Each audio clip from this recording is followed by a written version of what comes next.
Okay, good afternoon, everybody. So this is the second talk on the module on adjacency matrices of graphs and the basics of matrix theory. Okay. Okay. So morning we have seen about the spectral theorem and some of the basic properties of adjacency matrices of graphs. So let us continue. Okay. So I'll briefly recall about the spectral theorem what we did in the morning. So we have proved that if we take A to be a real symmetric matrix, then it is orthogonally similar to a diagonal matrix. Okay, that is A can be written as A equal to something like U D U transpose, where U is an orthogonal matrix, D is the diagonal matrix, consists of eigenvalues of the matrix A. Okay, and if lambda 1 to lambda k are the distinct eigenvalues of real symmetric matrix, okay, then its minimal polynomial is given in this form: x minus lambda 1 into x minus lambda 2 into up to x minus lambda k. Okay, just use the spectral theorem. Use the spectral that's A equal to U D U transpose, use it, and then appropriately bring that U transpose outside. When you multiply, you will get the answer. Okay. So this fact we used in one of the proofs in the morning session about the diameter and the number of distinct eigenvalues. Okay, and one more fact we may use it. Maybe if you have to calculate the eigenvalues of the cycle graph, you might have needed this theorem, whatever we are discussing now. So if lambda 1, lambda 2 up to lambda n are the eigenvalues of the matrix A, okay, then lambda 1 power k, lambda 2 power k up to lambda n power k are the eigenvalues of the matrix A power k. Okay, so how to prove this? The proof is not hard to see. Sorry.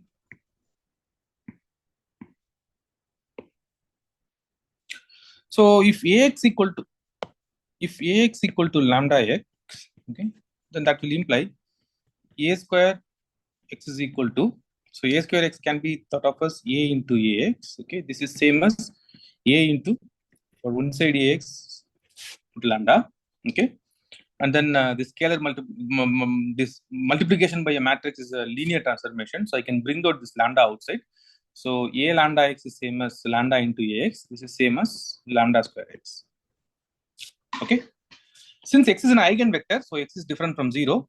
So this means that x is an eigenvector corresponding to A square also. Okay, so just if you do an induction, so this will imply in general, if you take any positive integer k, then whenever lambda is an eigenvalue of A, lambda power k is an eigenvalue of A power k. Okay, so in fact the theorem says that if lambda 1 up to lambda n, if this is your spectrum, then spectrum of A power k is given by lambda 1 power k and to lambda n power k. Okay, so in general this may be useful in some case if you take any polynomial. Okay, if px is a polynomial,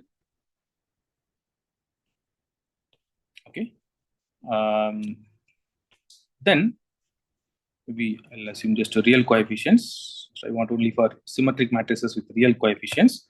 Then one can talk about PA. So what is PA?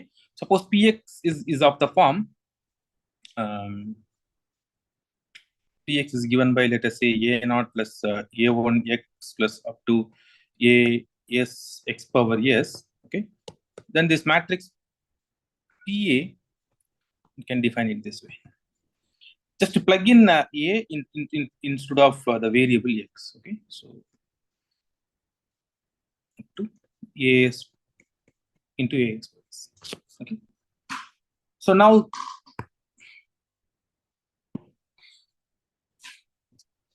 so you know all the eigenvalues of As. Okay, so in general A power k, you know all the eigenvalues, lambda 1 power k up to lambda n power k. So this may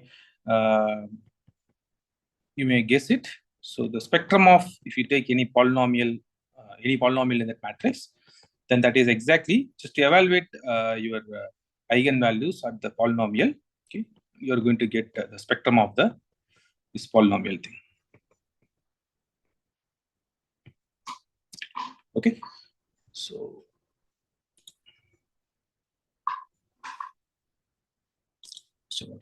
Yes.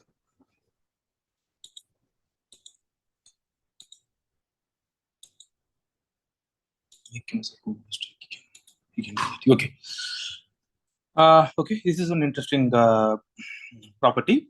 Okay, just you try to complete the proof. Okay.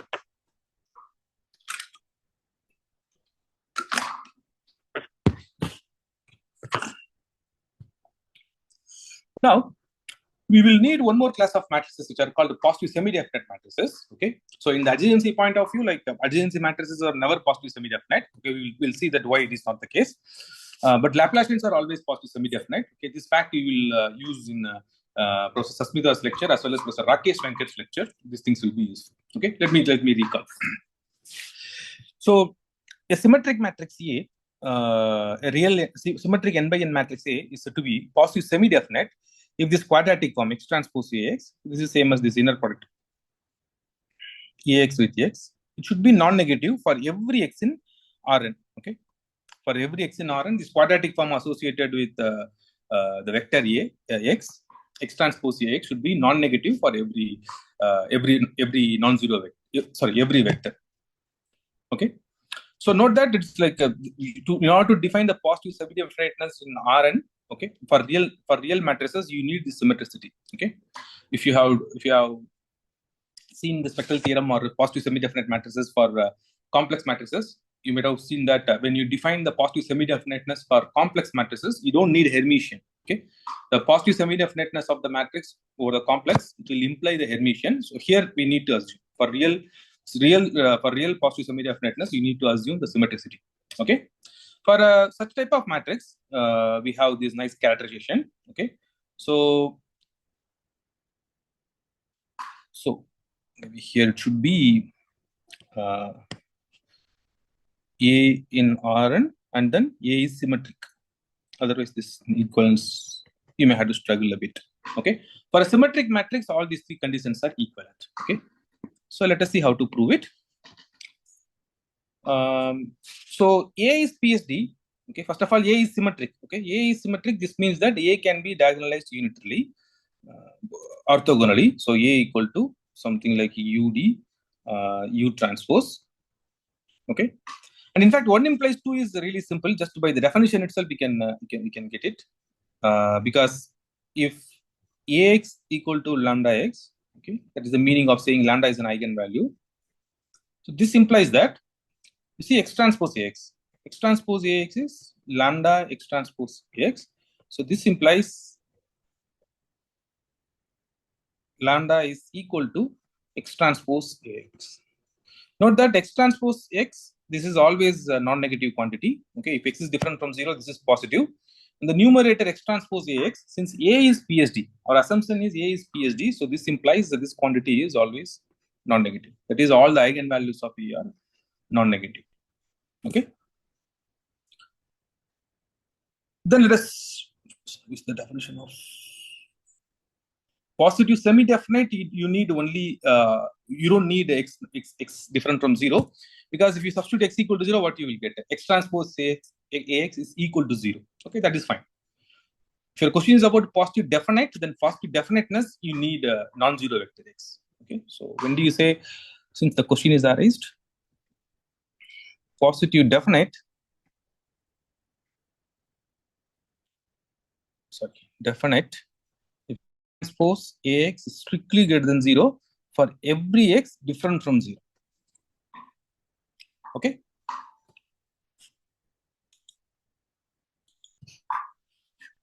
Okay, good. So now how to show 2 implies 1?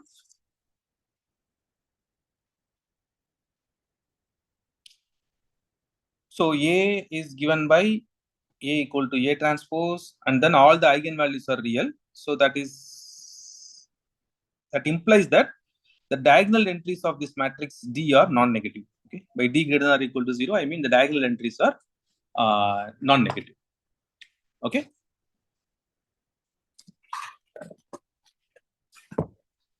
Now I had to show A is PSD.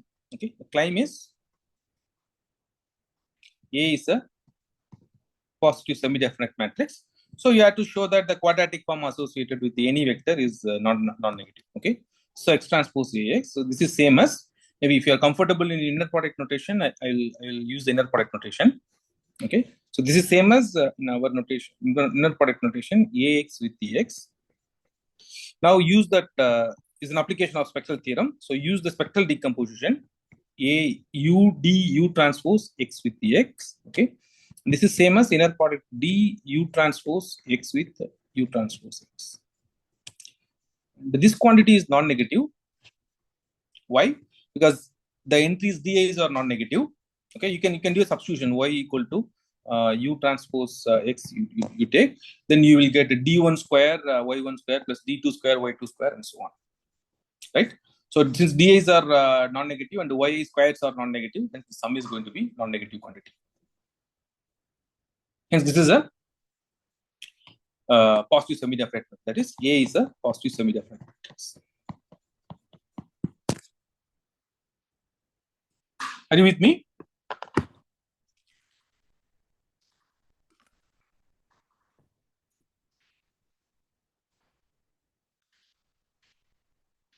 Okay. Now, what about the other side, other inequalities, other equivalences? So let us try to show one if and only if three. Okay, let me show the slide. What is one if and only if three? If A is PSD, if and only if I can find an n by k matrix B such that A equal to BB transpose.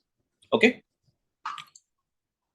Okay. One first observation is if you are writing A as an n by k matrix, sorry, A as a product of in this way. Okay. So B is an n by k matrix and the B transpose is an k by n matrix. Okay. So here the thing is that what is the connection between K and the matrix A? Okay. So K is the rank of the matrix. Rank of A equal to K. If A is a rank K matrix, then I can do this type of decomposition. Okay. Proof is again a beautiful application of spectral theorem. Okay. So let us show 1 implies 3. Okay. Let us take A is PSD. Okay. Then you have the spectral theorem. A can be written as U D U transpose. So let us just write down D in the proper way, you will get the answer. 0, D2, 0, and so on. So if it is a rank K matrix, okay, let us take rank of A to be equal to K. If A has rank K, then you have D up to dk, we have non-zero eigenvalues. Rest of the eigenvalues are 0, right? So this into U transpose. Correct? If rank of A is K, then A is a symmetric matrix and the number of non-zero eigenvalues is same as the rank. Okay. So only I will get K non-zero eigenvalues. I just write down it. Okay. So after that, now you can guess what should be your K. Okay. What should be that n by K matrix? Just at this point, you discard the columns after the starting from the K plus 1. Okay. Maybe if you want, you define your D tilde to be the new matrix D1 0 0 0 up to kth column only. Okay. The rows don't change, rows keep them as it is. Okay. Turn it up.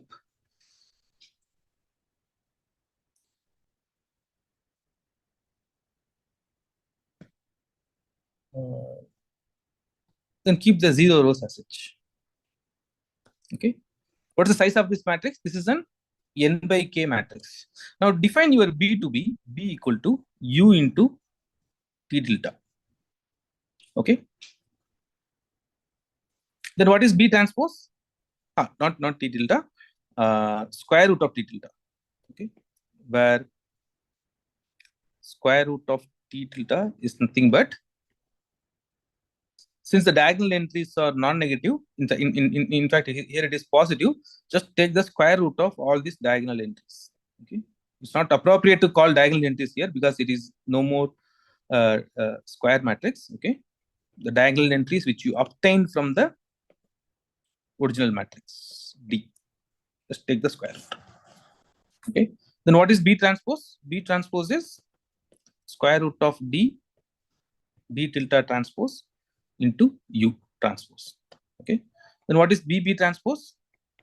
BB transpose is U into square root of D tilde into square root of D tilde transpose into U transpose. This is same as U into square root of D transpose. This is a symmetric matrix, diagonal matrix. So I can skip the diagonal, skip the transpose, and I'm going to get only D tilde U transpose. Okay. See, note here, when I'm skipping these 0 columns, okay, that's not going to affect the matrix A. Okay. So in what sense? I mean, this D tilde U transpose. Okay. This is same as U D U transpose, which is our A. Okay. So the chopping out of these 0 columns will not affect that. You need to justify. Okay. I'm not simply replacing here. Okay. So I'm doing, that's why I'm doing this little work. So you define your B to be U into square root of D tilde. Okay. And take its transpose. Okay. Then that's going to give you BB transpose is going to give you our AX. Okay. So now K is the rank of the matrix. So A equal to BB transpose, where B is an N by K matrix. Okay. So this is a typical application of a spectral theorem for symmetric matrices.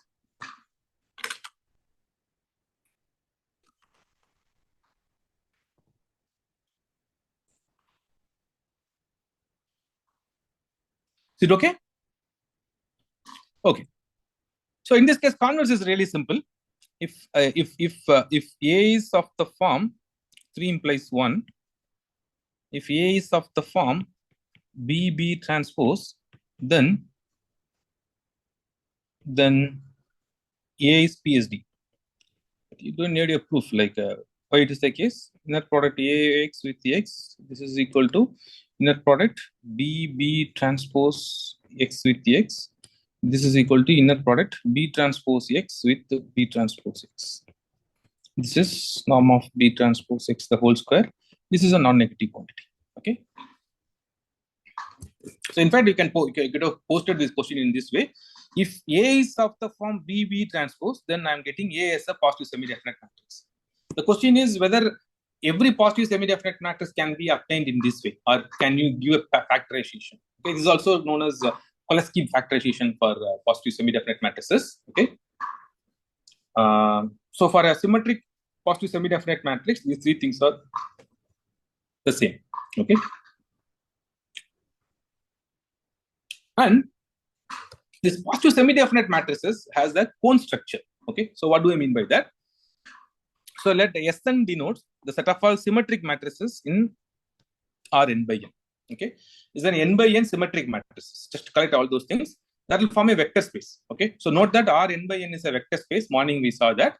Okay. So Sn, the set of all symmetric matrices, they are all subspaces. Okay. The sum of 2 symmetric matrices is a symmetric matrix. If you take any real multiple of a symmetric matrix, that is going to be again a symmetric matrix. Hence, the symmetric matrices will form a subspace of Rn by n. Okay. I think you know what's the dimension, n into n plus 1 by 2 dimensional subspace. Okay. So now this set of all symmetric matrices contains the set of all positive semi-definite matrices. I'm giving this notation PSDN, set of all n by n positive semi-definite matrices. This forms a cone inside it. Okay. Again, this part will be assumed by Professor Rakesh Venkat when he's teaching semi-definite programming. Okay. So cone, or a convex cone, this can be defined in a vector space, arbitrary vector space. Okay. So a subset C, C, we will restrict to only Rn by n. Okay, is convex. We say that is a convex set if the following holds. The first thing is whenever you take 2 elements, okay, let's say x, y in C, that should imply their sum should be there in C. Okay. Second condition is whenever you take a non-negative scalar, okay, someone says positive scalar, okay, that's fine. Non-negative scalar, that should imply alpha x should belong to C whenever x is in C. Okay, kind of subspace, only you allow only the positive non-negative multiples. Okay.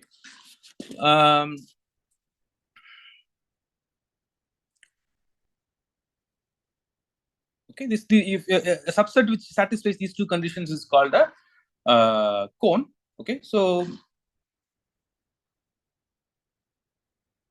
okay, some author calls cone some more conditions called pointed cone. Okay, so the pointedness means if you take C intersection minus C, that should be only single and zero.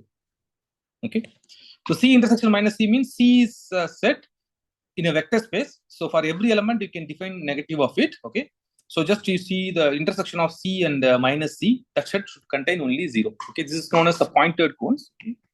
We'll show that in fact this set of all positive semi-definite matrices will form a pointed cone. Okay, just that is a terminology. It is easy to see. Just a minute.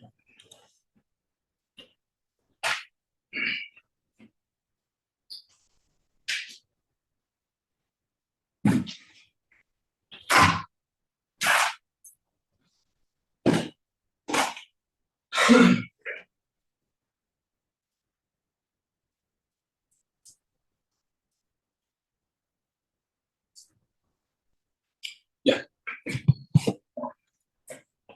So first two conditions are easy to verify. You see, if I take two positive semi-definite matrices, if A and B are two positive semi-definite matrices, PSDN, then that implies A plus B is also in PSDN. Right? Why it's the case? Because the quadratic form, if you take the sum of two quadratic forms, then you are going to get the sums separately. Okay. So what do you mean by that? So X transpose A plus B X is the same as X transpose AX plus X transpose BX. Okay. These are all non-negative quantities. Okay. X transpose AX is non-negative, X transpose BX is non-negative, hence I'm done. What about the second one? If you take alpha non-negative, then alpha times AX, what is the quadratic form associated with it? X transpose alpha AX. This is same as alpha times X transpose AX. Both are non-negative, hence I'm going to get a non-negative quantity. Okay. What about the third condition? Pointedness. If a matrix A as well as minus A both are in the positive semi-definite cone, then what you will get? Claim is A equal to 0.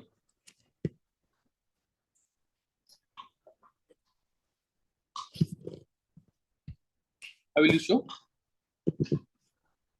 So whatever we did in today's lecture, using that, you can conclude.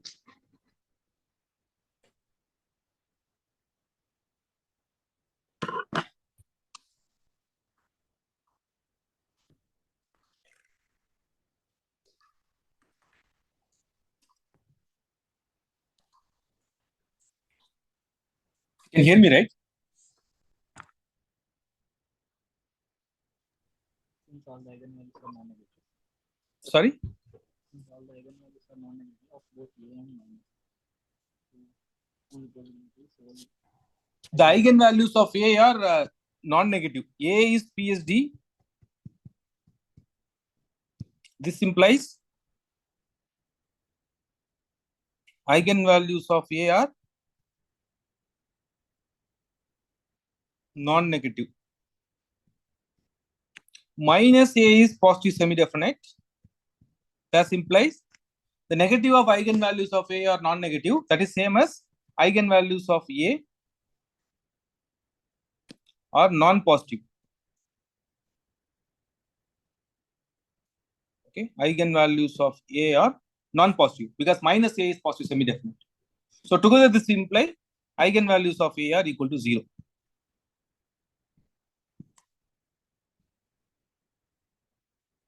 A are only 0. And the symmetric matrix, 0 is the only eigenvalue, means the matrix itself should be a 0 matrix. Okay. So hence it is a pointed cone. So you don't have anything in common with the negative of it. Is it clear?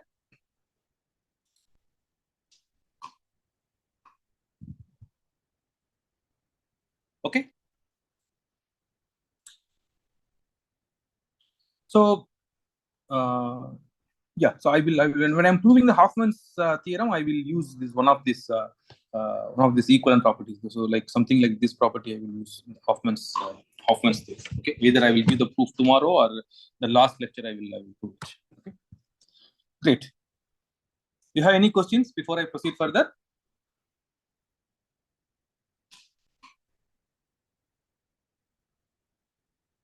Okay.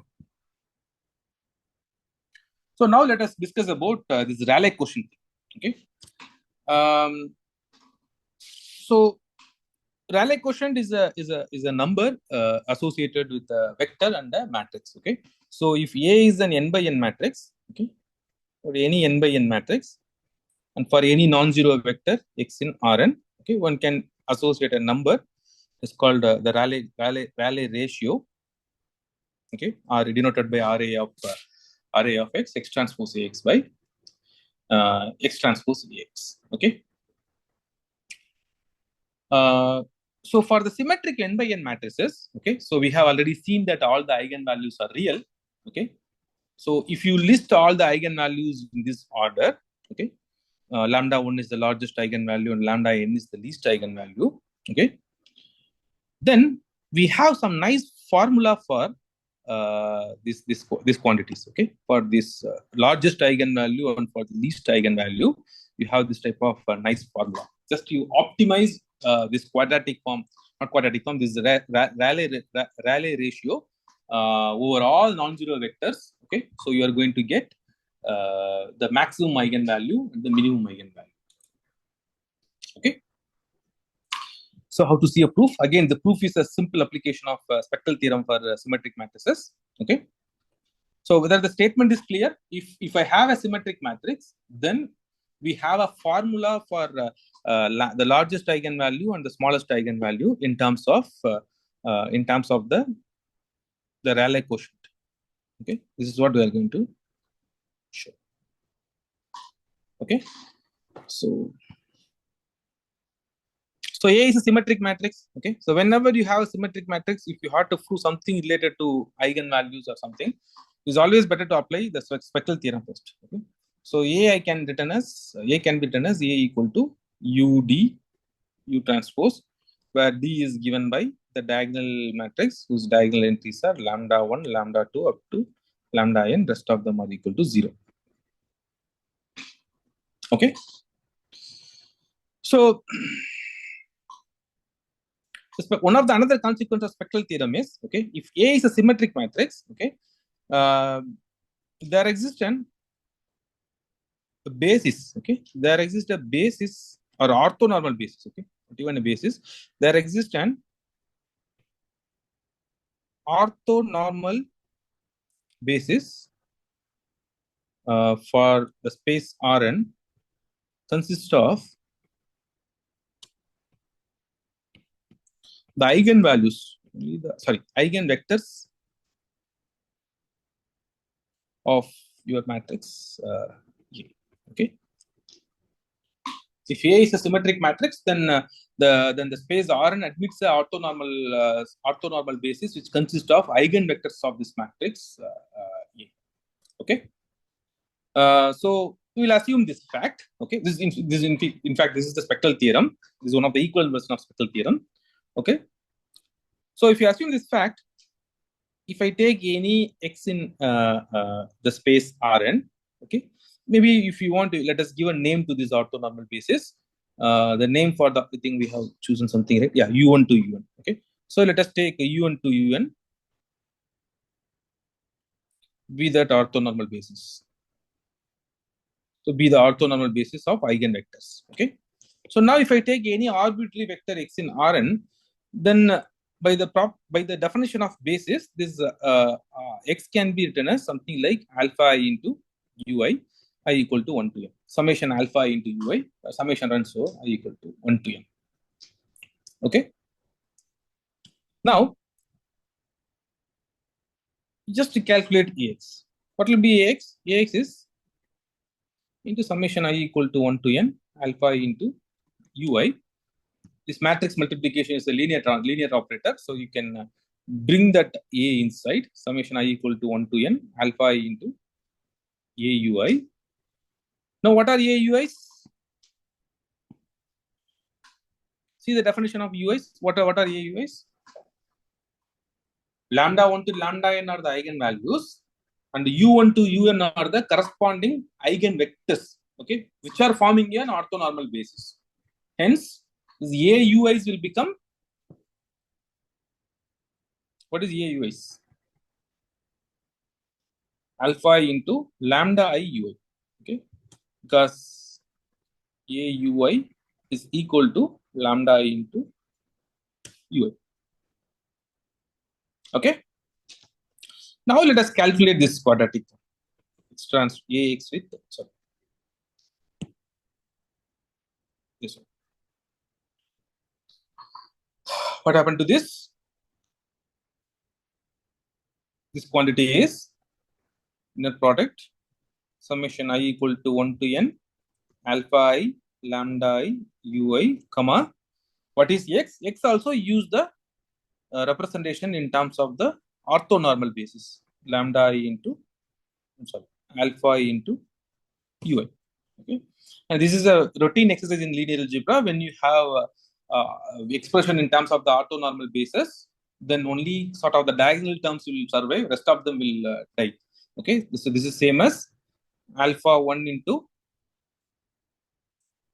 what you will get, write down inside the summation I equal to 1 to n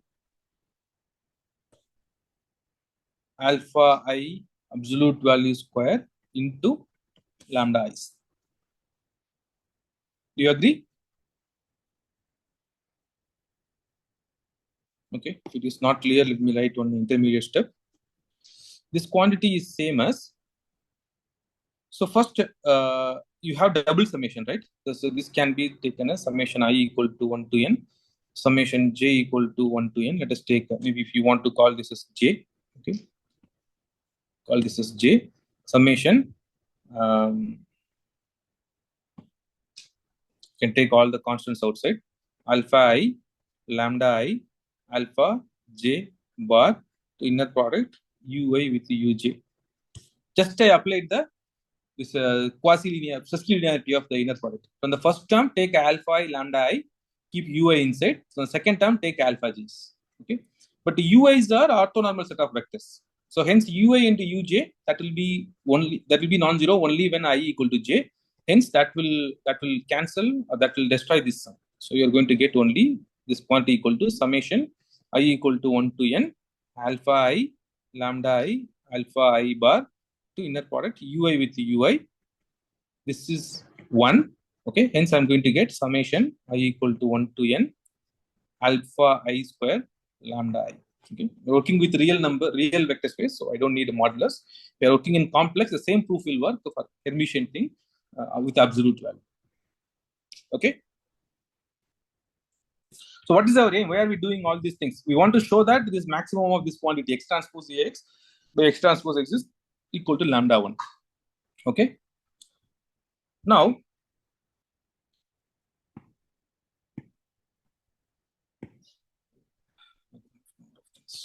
what about x with x? If you apply the same logic, you are going to get summation I equal to 1 to n alpha I square. Okay. So this will be a kind of this calculation, whatever I have done here. Okay. Just this type of calculation will repeatedly show up when you are doing variational inequalities, and when you are trying to find out the variational characterization and interlacing theorem. When you are doing, most of the times this quantity will show up. Okay. Okay. So how to use this calculation?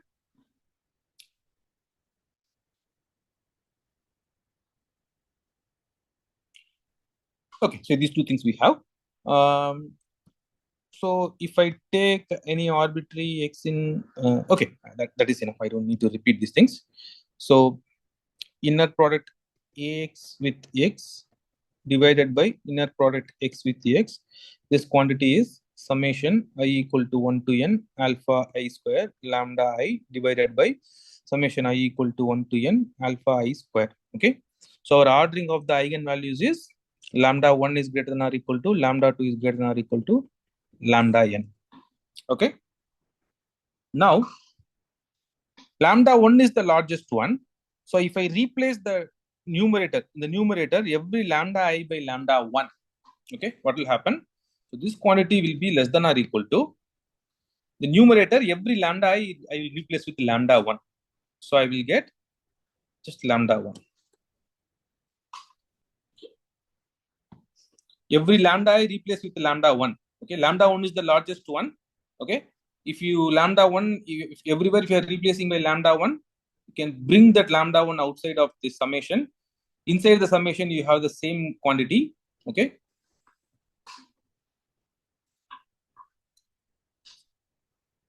Okay, there is a question. Okay, so I'll complete this and I'll come to the question. Okay, this lambda 1 you can bring out, then you will get only, I'll write down the step, summation I equal to 1 to n alpha I square divided by summation I equal to 1 to n alpha I square. Okay, this alpha I square, if you see, this is nothing but the 2 norm of the vector x. X is different from 0. If x is different from 0, then we are going to, we can easily cancel out these things. These two will get cancelled. So this is equal to lambda 1. Okay, so that is inner product ax with x divided by inner product x with x. This is less than or equal to lambda 1. This holds true for every x different from 0.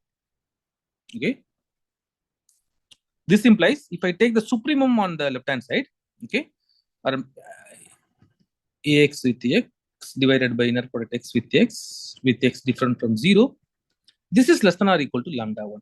Okay, this gives me the one side of the inequality. Okay, now let me come to your question. What's the question? Inner product ax with x, this is the dot product. If it is, see, inner product ax with x is the this one only, usual summation only. So here you see where I have used. Oh, so here I think your doubt is in this line. Let me highlight. In this line you have this doubt. So here I'm not doing anything. I'm not applying the definition of inner product. From here to here, ax I have a formula. Summation I equal to 1 to n alpha I lambda I ui. That's what I derived here. Okay, I'm just substituting that thing here. Okay. Similarly for x, just write down the expression which I'm getting from the orthonormal set of eigenvectors. That's all I'm doing. Okay. The next step only what I'm doing, applying the sesquilinearity of the bilinear transformation, sesquilinearity of the inner product. Okay. You bring this alpha I lambda I from the first one. Okay. And in the second one, alpha j's I had to bring out. Okay. So here I think it will be only alpha j only, because we are working with only real vector spaces. There is nothing. It's a bilinear. In fact, I don't need this bar also. Okay, there is no conjugate linearity here.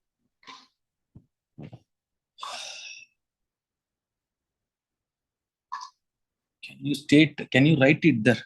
So here just the definition. Okay, here from here to here to here, just to use ax is equal to whatever I have derived already. Okay.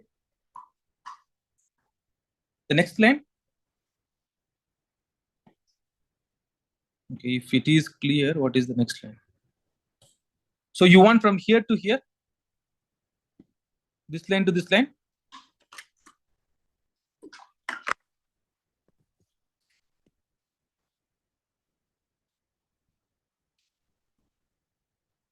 So this line, oops. So this line I can write as first step I will just take summation I equal to 1 to n alpha I lambda I into inner product ui with summation j equal to 1 to n alpha j uj. Is it okay? First, only from the first term, okay? Only from the first term, I'm taking out the summation and the constant outside, okay? Then, in the second term, I'm taking out the summation and this constant alpha j's, okay? Okay, thank you. Yeah, it's clear now. Okay, so what are we doing? So after doing all these calculations, we are able to show that supremum over this Rayleigh quotient. Okay, so this we are able to show that this is less than or equal to lambda 1. But what is our claim? Our claim is, in fact, the supremum is equal to lambda 1. Okay, this is what we are trying to show. We are able to show the one side of the inequality. I had to show lambda 1 is less than or equal to this max is less than or equal to lambda 1. Okay, of course, here I have taken supremum. You can replace with the maximum also, because can any one of you give me a reason? This has something to do with the compactness of the unit ball. Okay, the finite dimension only we are looking. Okay, so how to show the other side of the inequality? So either you have to show the other side of the inequality, or you can show that there is a vector. For that vector, this maximum is attained. Can you give me the choice?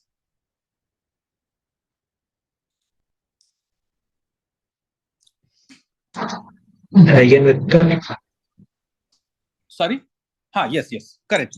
So let us take the eigenvector corresponding to the largest eigenvalue. A u1 is equal to lambda u1. Since A u1 is equal to lambda u1, this implies inner product A u1 with u1 divided by inner product u1 with u1. This is exactly equal to lambda 1. Okay. Therefore, you get lambda 1 is equal to maximum over x different from 0, inner product ax with x divided by inner product x with x.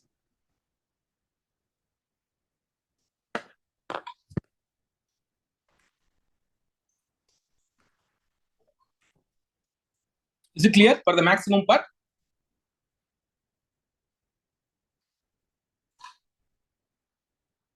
Just the main calculation which needed for both sides of both part of the proof for the max and min, I am already done. Okay, so this is the main thing. Okay, so from here, so these calculations, whatever I have done in this part, these are all the main things.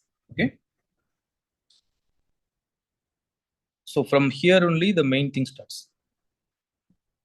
So in this expression, I replaced all the lambda i's by lambda 1. So I'm getting the one side one of the conclusion of the result. Lambda 1 is equal to this thing. What about the next one? You can imitate the same thing, right? Instead of lambda I, replace all the lambda i's by the minimum one. Okay. Now for the proof of the other thing,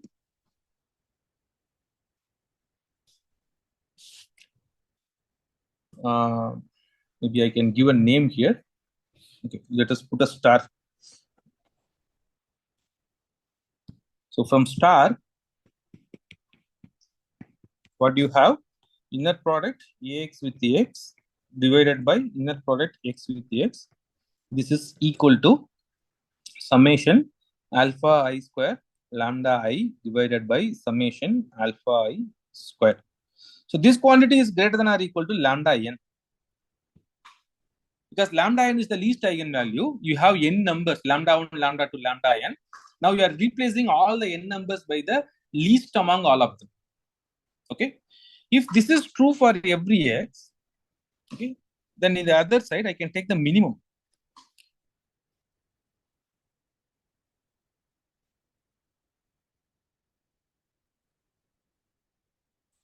For every x. Okay, every x different from 0. Okay, maybe this for every x will go here.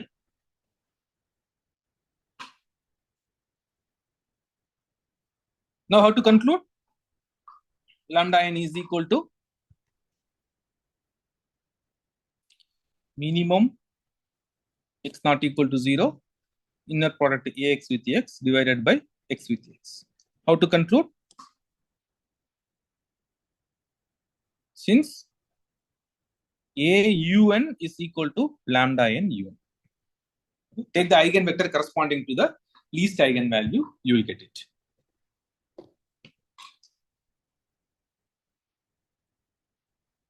Okay, so this is the rigorous proof of this fact. Okay, Rayleigh-Ries theorem.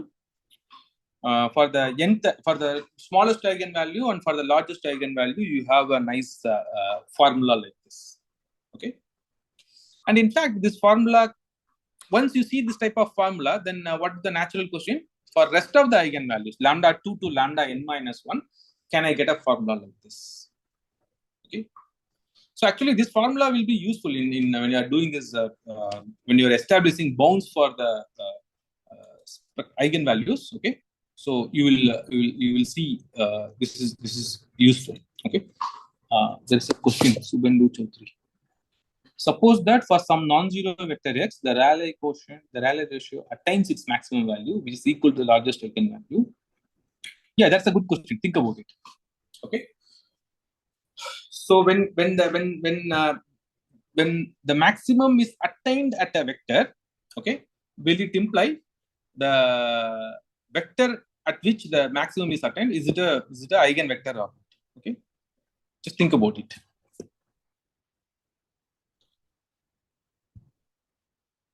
Okay, so this completes the proof of whatever we have done so far. Okay, maybe I don't need this page. I can delete it. Okay. Yeah, I can definitely I can give an immediate consequence to spectral graph theory. So this theorem, next theorem is, if G is a simple graph, okay, simple, indirect, all the jargons you add, okay, A of G is the adjacency matrix, okay,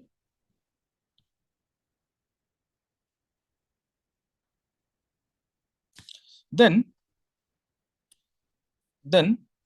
the largest eigenvalue of the adjacency matrix would be less than or equal to 2m by n, okay, where m is the number of edges and n is the number of vertices.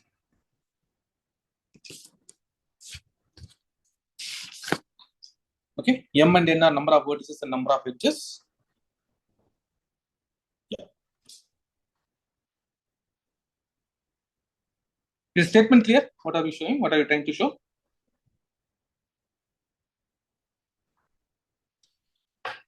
For the lambda 1,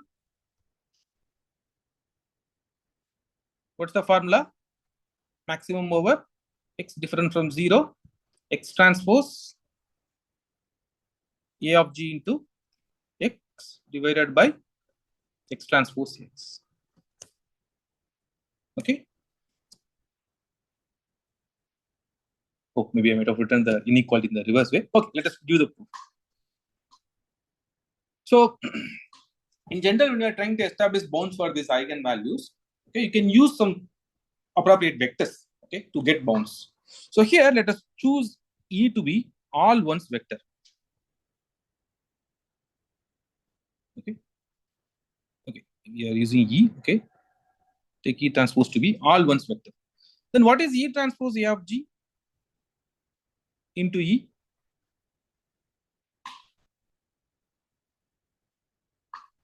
So this is nothing but you are going to sum all the ones inside the matrix A of G. Okay. How many ones you have?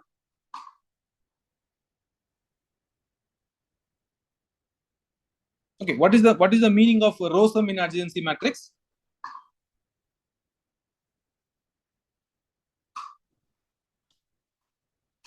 Or corresponding to an edge, how many ones will be there inside the adjacency matrix?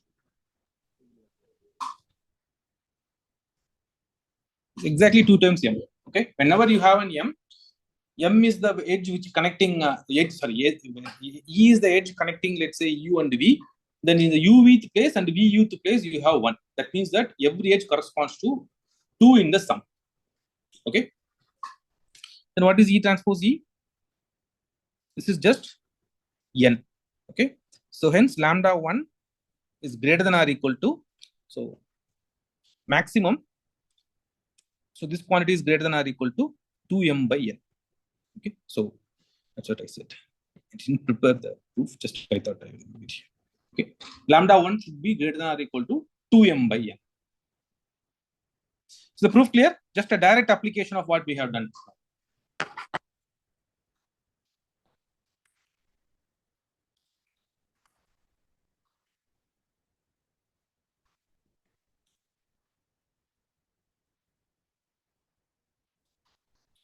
Maybe I have one more application of this directly.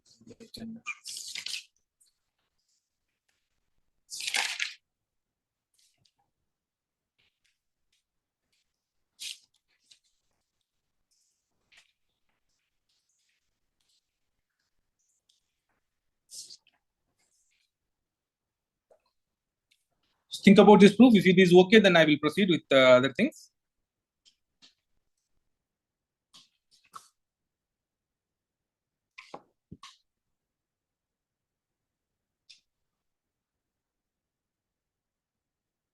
Yeah, lambda 1 should be greater. This is fine. Okay.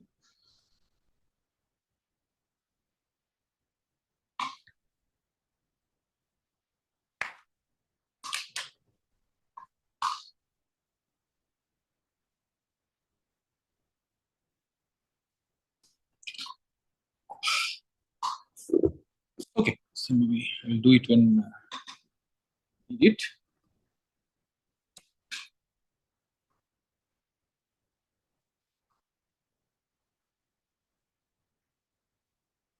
Then the next result is, this is going to play a crucial role in the proof of Courant-Fisher. So if A is a symmetric matrix and the eigenvalues of A are given in this way, lambda 1 greater than or equal to lambda 2 lambda n, the corresponding orthonormal basis of eigenvectors u1, u2 up to un, okay, then lambda k is nothing but the maximum of this quadratic form x transpose ax by x transpose ax, where the maximum is taken over all the vectors which are in the orthogonal complement of the span of this subspace u1 to uk minus 1. Okay, so maybe I will explain this. So u1, u2 to un, this is an orthonormal basis of eigenvectors. Okay, now so span of, for any k 1 less than or equal to k less than or equal to n, the span of u1 to uk, maybe k minus 1 I'm writing, let me keep 2 there, uk minus 1, this is a subspace. Okay, so x belongs to x, okay, x is perpendicular to, this is the notation we are using in the theorem, x is perpendicular to span of u1 up to uk minus 1. This means that inner product of x with all these ui's are equal to 0. This in turn it will imply that inner product x with the summation I equal to j equal to 1 to k minus 1. You take any linear combination of elements, that will be also equal to 0. In other words, this vector x is part of the orthogonal complement of the subspace spanned by u1 to uk minus 1. Okay, so this theorem says that if you have to get a variational characterization or some, you have, if you want to get this lambda k as an optimal solution of some optimization problem like this, okay, then your objective function is x transpose ax by x transpose ax, and your constraints are, you are taking your vector in the orthogonal complement of span of u1 to uk minus 1. Okay, the proof is very canonical. Almost whatever effort I had to do, I put it in doing this calculation. Okay, so when where's the star? Okay, to reach this point, whatever effort we put, I'm going to just repeat the same. Okay, you will see. I'll just give you the proof of the first one. Okay, the proof. So let me take x belongs to Rn. Okay. Maybe I don't need Rn here. Let me take let belongs to span of U1 to UK minus 1 per. Okay. So here one more thing. It's a basic exercise in linear algebra. If you have a orthonormal basis, then if you have to find out if you have to find out the orthogonal complement of a subspace spanned by some of those elements of the orthonormal basis, okay, then the orthogonal complement is just you take the elements which are left out, okay, take the span of those things, you will get the orthogonal complement. Okay, so in other words, here u1 to un is a orthonormal basis, hence the orthogonal complement of this space span of u1 to uk minus 1 per. Okay, this is same as span of the rest of the vectors uk to un. Okay, so this means that x I can written as x is equal to something like alpha k uk plus up to alpha n un. Okay, now you have to sing the same song. Okay, calculate ax. After all, I want to calculate this quadratic form. Okay, x transpose ax or ax with x inner product. Okay, so what is ax from here? This is equal to alpha k auk up to alpha n aun. This is same as alpha k lambda k uk plus up to alpha n lambda n un. Then what is inner product ax with x? So this is same as summation alpha I square into lambda I into ui I equal to k to n divide and inner product x with x is summation I equal to k to n alpha I square. Oh, there is no ui. I'm sorry. This ui will be gone, right? Alpha I square. Okay. So now look at the Rayleigh quotient. Inner product ax with x. So this is summation I equal to 1 to k to n alpha I square lambda I divided by summation I equal to 1 to k alpha I square. Sorry, k to n alpha I square. Right? Now look at the statement. Are we done?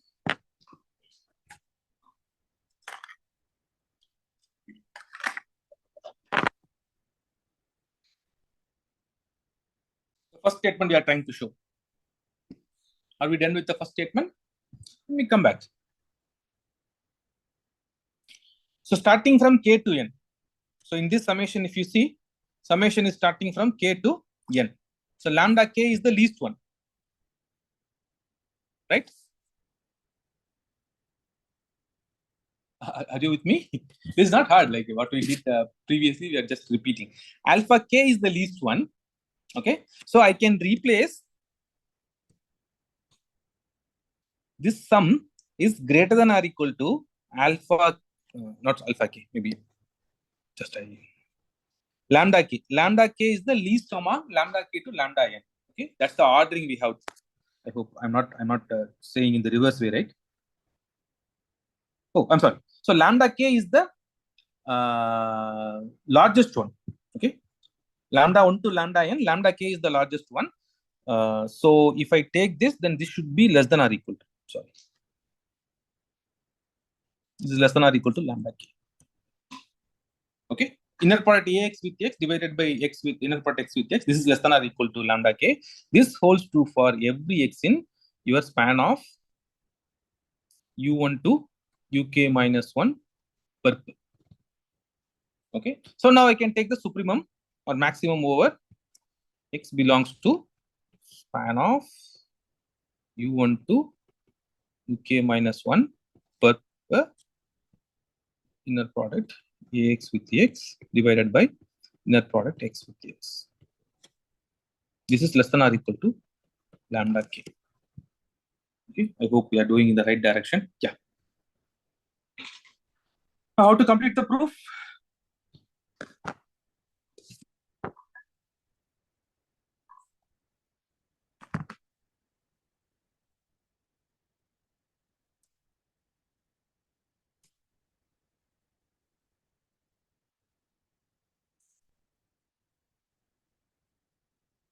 Are you with me? I'm sorry, your voice is very less.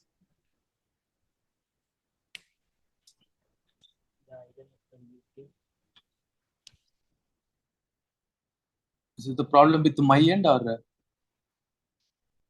who is speaking?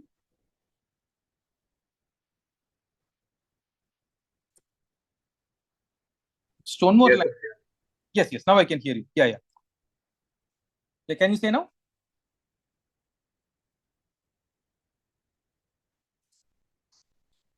So you take x equal to yes, admin. You should use proper name. It's coming as admin. Okay. So take x is equal to uk. Okay. Then inner product ax with ax divided by inner product x with ax. This is equal to lambda k. Also, uk is part of your span of u1 up to uk minus 1. Okay. So this maximum is less than or equal to lambda k, and indeed this lambda k is attained for some vector in that span perp. Okay, span perp. So hence we are done. Maximum over x belongs to, so that whatever span perp and all. Okay, span perp inner product ax with x divided by inner product x with x. This is equal to lambda k.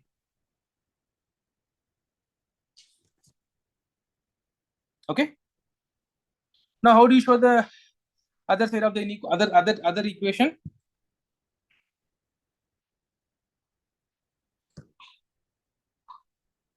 What you will do? We have reached the key stuff already. Yeah. So in this line, okay. So from this, oh, I have written something wrong here. No, it's k only I put. So here minimum version I had to see. Okay. So what I will do naturally, I will do the calculations for the span, whatever span is given here. Okay, take an arbitrary vector from the span for the second part, proof of the second part. Okay, maybe I am giving names and giving any name here. This is 2, this is 1. This is proof of the first part. Okay, what about the proof of the second part? X belongs to span of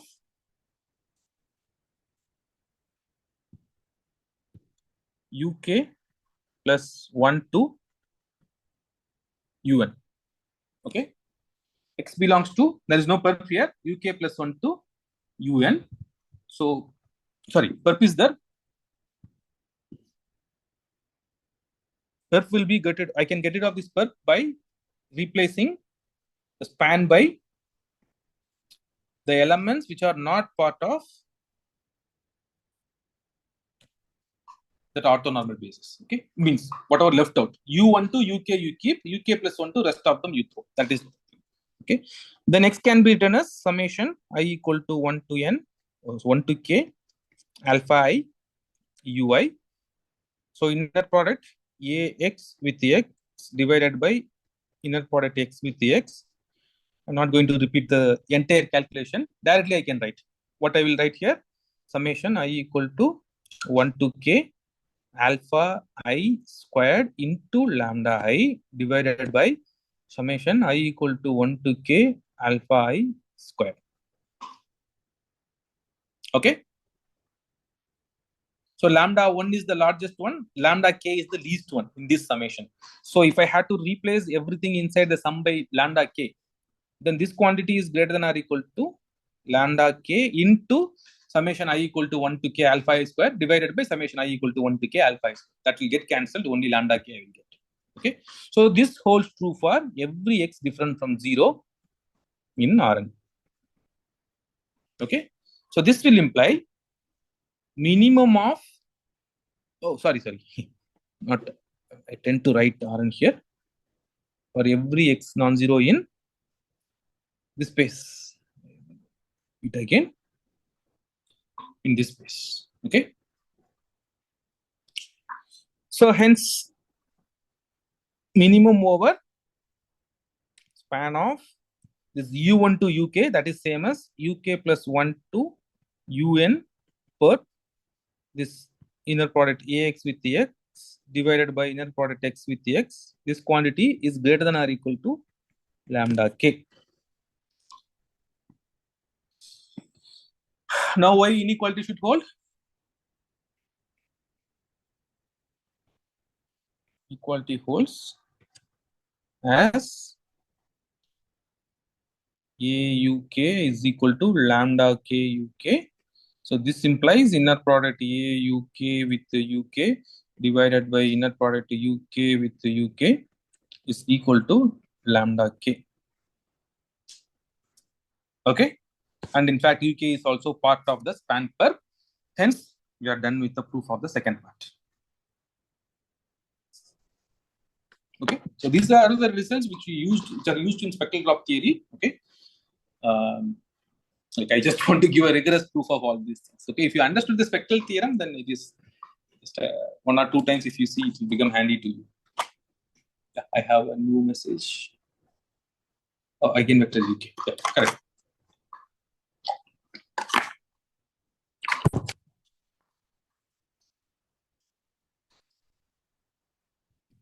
So please feel free to ask questions if you are seeing this calculation for first time. Okay, it's not hard. Just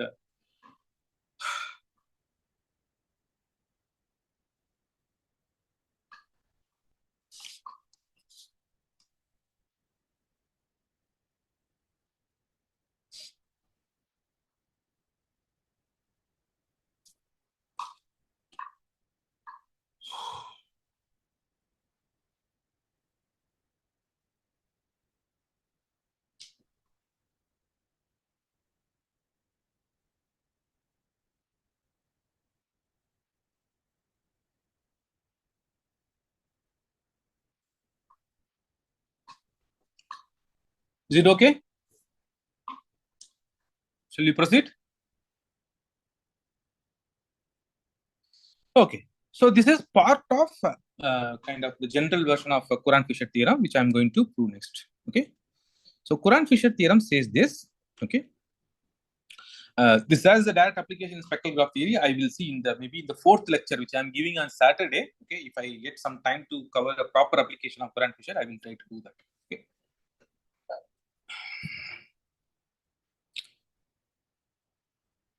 Okay, first let me explain the statement. Okay. To give proof. Okay, let us see. Okay, so you take a symmetric matrix. Okay, I have done a small I think notational confusion. It's okay, it doesn't matter. Anyway, I don't have. Okay, so the problem which I'm telling you is like the ordering of the eigenvalues I have changed, so statement also should change in the accordingly. Okay, anyway, just you take this arrangement of eigenvalues. Okay, with these arrangements, let me discuss. Okay.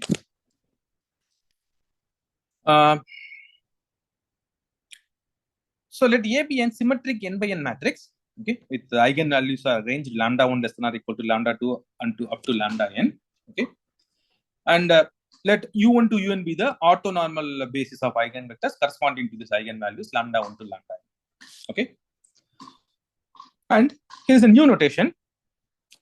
So lambda vk, okay, this v script vk denotes the set of all subspaces of Rn which has dimension k. All the k dimensional subspaces, you collect everything. Okay, you put it in the set vk. Okay, then the Courant-Fisher theorem says that the kth largest eigenvalue, sorry, the kth eigenvalue, okay, kth largest eigenvalue is given by this formula. Okay, you maximize this X transpose I maximize this quadratic form x transpose Ax divided by x transpose Ax over a subspace, okay, which is of dimension n minus k plus 1, okay, and then you vary your this minimum quantity over all possible subspaces of dimension n minus k plus 1, okay. So in the previous theorem, if you see, if you take W equal to the orthogonal perp, whatever you have discussed, okay, that will be a particular case of this theorem. Okay, if you take this result for granted, okay, from here one can derive that. Okay, the proof of this theorem is not hard. Okay, the essence of the proof, whatever the hard part of this proof, okay, that I have already discussed there. Okay, only the basic linear algebra you have to do here. Some intersection is non-empty you have to show, and all those things. Okay. As I told you, like if I get some time on Saturday, okay, I will try to give a proof of this thing. By that time, I think you will also get some time to digest the proof of whatever I have done so far. Okay, so if you understood those proofs, then this will be a kind of you can continue with this proof. Okay. So now I have another 10 more minutes. Okay, so I just want to give one of the characterization for bipartiteness, okay, before the end of this lecture. Okay. For this, I need one more classical theorem about non-negative matrices. Okay, so Perron-Dominius theorem is a theorem about non-negative matrices. Okay, now I don't want to go into the deeper theory of non-negative matrices. Okay. Maybe Manjunath promised he will be Manjunath. He said finite state Markov chains he is going to teach. Okay, there he may do all these things. When you say a matrix, non-negative matrix is reducible or irreducible, all those things. Okay, there's a counterpart of the entire this theory is presented in non-negative in this finite state Markov chains. Okay, he may do that. Okay, if he is doing, then in the last lecture I will try to connect all these things. Okay, so now for this discussion, it is we are good enough with just the adjacency matrix of a connected graph. Okay, so A of G, I will just write here A of G. A of G is the adjacency matrix of the connected graph G. Okay, so connected I want here. Okay, and if lambda 1 to lambda n are the eigenvalues with the eigenvectors x1 to xn, okay, then we have the following. Okay, so note that lambda 1 is the largest eigenvalue, lambda n is the least eigenvalue. Okay, I said one thing, right? When I was telling about the positive semi-definite matrices, these adjacency matrices, except the trivial case, it will never be a positive semi-definite matrix. Okay, can anyone of you give a reason why? By trivial case, I mean except the empty graph. Okay, the graph without any edges, except that graph. If you take any non-trivial graph, okay, for all those graphs, the adjacency matrix will not be a positive semi-definite matrix. Okay, the reason is the easiest argument is the trace of the adjacency matrix is equal to 0. Okay, the trace is same as sum of the eigenvalues. Okay, if your graph has an edge, okay, then the corresponding matrix, if you see, that's a symmetric matrix with non-zero entries. That means that the largest eigenvalue should be non-zero. Okay, if the largest eigenvalue is non-zero and the trace of the matrix is equal to 0, that means that you should have a negative eigenvalue always. A symmetric matrix with a negative eigenvalue, it will never be a positive semi-definite matrix. Hence, adjacency matrices are not positive semi-definite matrices in general. Okay, for except for the trivial graph. Okay, so now why I'm saying this, I don't know anything about the eigenvalues, okay, of the adjacency matrix, but I do know one thing: the largest eigenvalue, okay, that should be always non-negative. Okay, in fact, since I'm assuming my graph is connected, I can say the largest eigenvalue is always positive. Okay, so that is lambda 1 is always positive. Okay, and in fact, the lambda 1 is greater than or equal to negative of lambda n. Okay, as I said, if lambda 1 is strictly positive, since the trace is 0, lambda n should be negative. Okay, so lambda n is not only negative, but we can say that lambda n cannot be too small. Okay, lambda n, negative of the lambda n should be, or lambda 1 should be at least negative of the lambda n. Okay, and this largest eigenvalue lambda 1, okay, this has algebraic multiplicity equal to 1. Okay, you don't have any multiplicity. Okay, lambda 2 should be strictly less than lambda 1. Okay, and I have a positive eigenvector corresponding to the eigenvalue lambda 1. That is ax equal to lambda 1 into x. This x is a positive vector. Okay, here I have written x1, maybe x1. x1 is a positive vector, means all the entries of this vector x1 are positive. Okay, this is a version of Ferrand-Frobenius theorem for the graphs. Ferrand-Frobenius is true for even for non-symmetric matrices.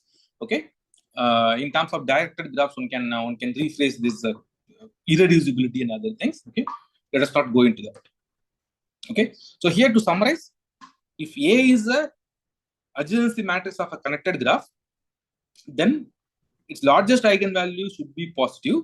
Okay, in fact, this lambda 1 should be greater than or equal to negative of the lambda n.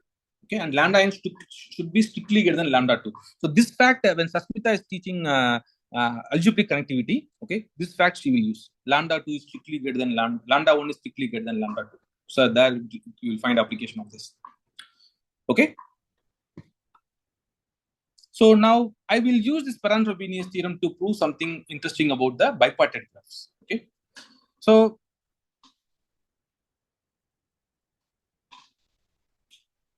this theorem says that you give me a graph, okay? Somehow you know the spectrum of the graph completely. By spectrum I mean the adjacency spectrum. Okay. Then by looking at the adjacency spectrum, I can tell you whether your graph is connected, bipartite or not. Okay. So what is the meaning? Let us see here. Let G be a bipartite graph. Okay.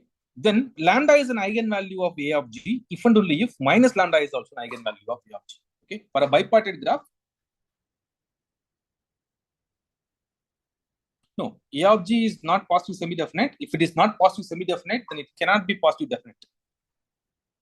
Okay. So A of G will have always some positive eigenvalue and some negative eigenvalues. Okay. Okay, good. So whenever G is a bipartite graph, then lambda is an eigenvalue implies minus lambda is also an eigenvalue. Okay. And in fact, I missed to mention that the converse is also true. That is, whenever lambda is an eigenvalue of A of G, implies minus lambda is also an eigenvalue of A of G, then G should be a bipartite graph. Okay. I'm going to give a proof of that fact. Okay. And whatever written furthermore, to prove that I need a Ferrand-Frobenius.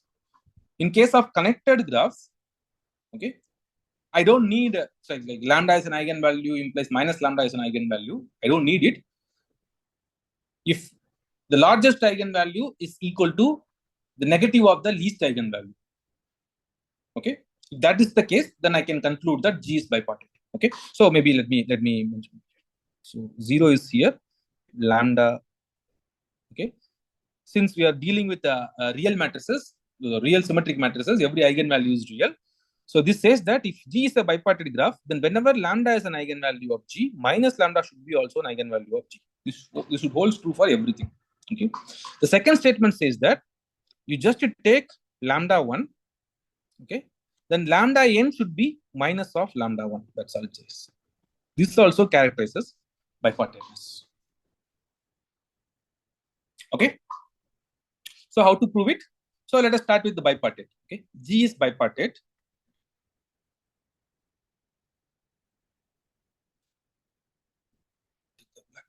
This implies the adjacency matrix of G can be written as, I'm taking the usual partition. Okay, V1, V1, V2.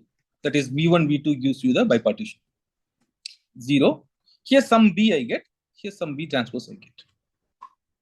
Okay. Instead of writing A of G repeatedly, I'll just use A. Okay. So let us take Ax equal to lambda x. Let lambda be an eigenvalue.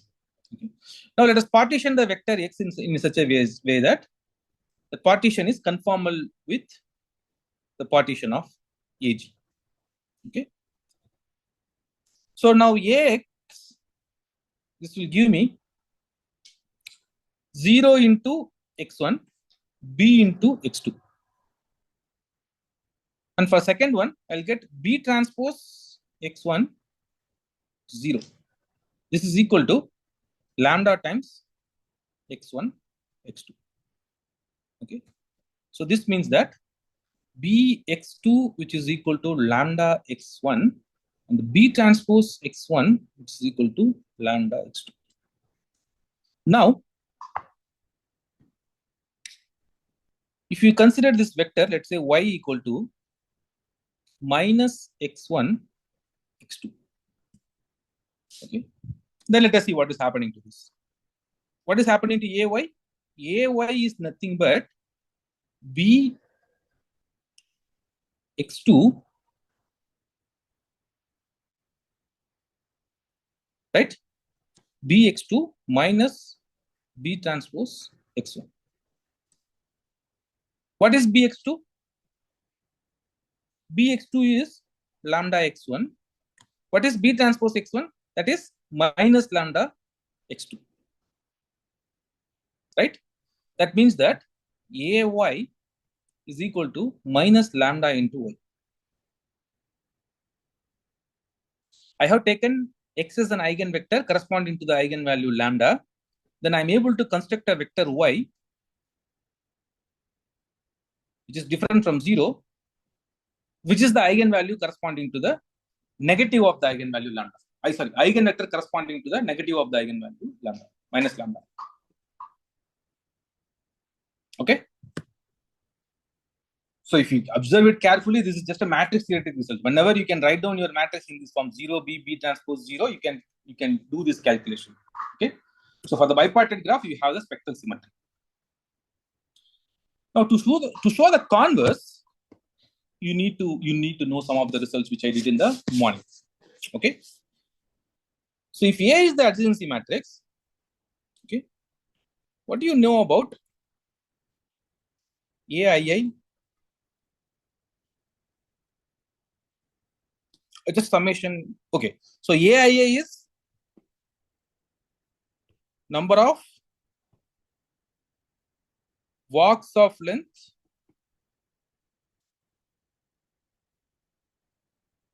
k at I. Okay, maybe starting at I and starting and ending at I.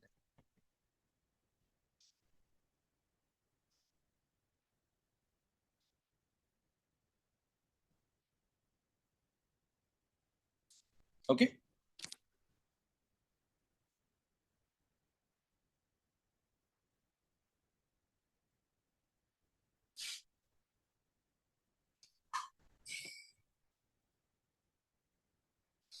Now, what is summation AKII? I equal to 1 to n. This is total number of closed walks of length k. That's all. Okay, this is total number of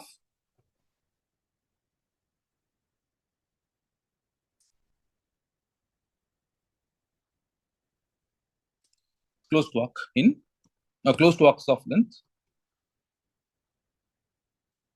k in your graph G. Okay, but the moment you say something like you are taking the diagonals and you are summing the diagonals, that is going to give me one more spectral formula. What is that? This is same as you take all the eigenvalues of a power k, you sum all the eigenvalues, you are going to get the same. Right? That's a trace of the matrix a power k. In this afternoon session, the very first result which I proved was if lambda 1 to lambda n are the eigenvalues of a, then lambda 1 power k to lambda n power k are the eigenvalues of a power k. Correct? Now, when k is odd,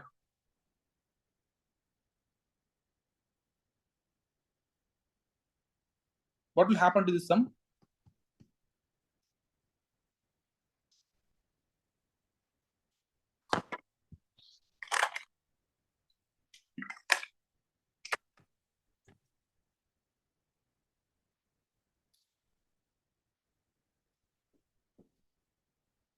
What is the assumption? So first part of the proof is done here. Okay. What are we trying to show here?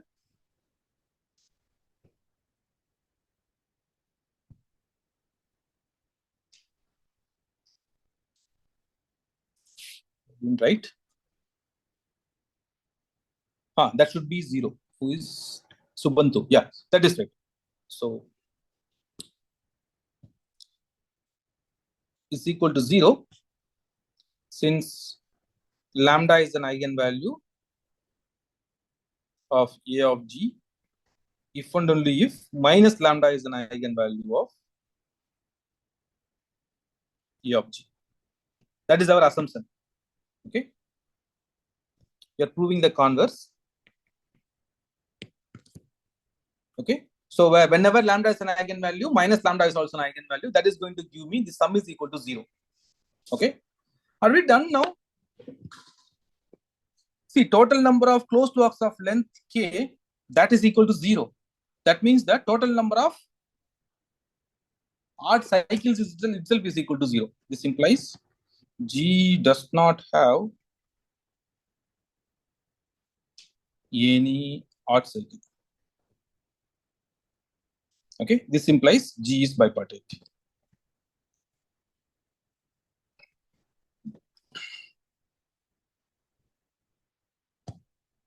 Okay.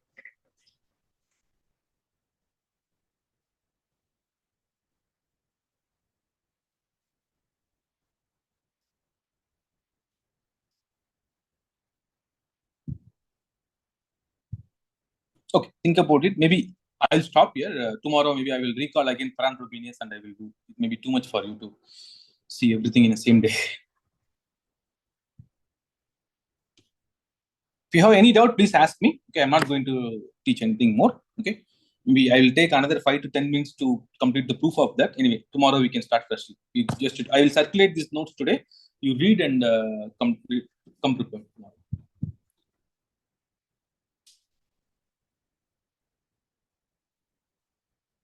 Okay. Any question?